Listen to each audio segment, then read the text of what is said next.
5 minutos del Espíritu Santo. 22 de septiembre. Ven, Espíritu Santo, y enséñame a esperar.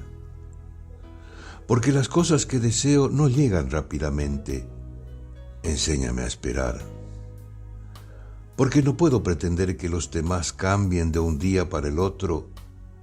Enséñame a esperar. Porque yo mismo voy cambiando muy lentamente. Enséñame a esperar. Porque la vida tiene sus estaciones y todo llega a su tiempo.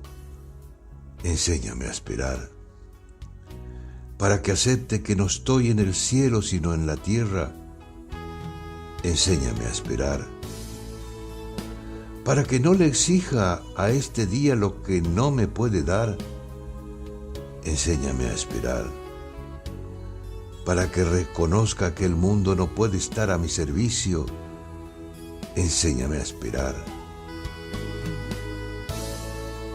Ven, Espíritu Santo, y enséñame a aceptar que muchas cosas se posterguen para que valore lo que la vida me propone ahora, aunque sea pequeño, aunque parezca poco.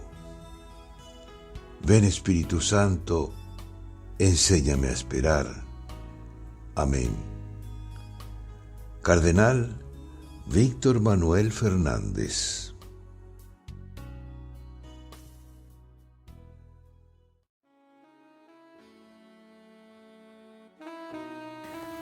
¿Te gustó el video?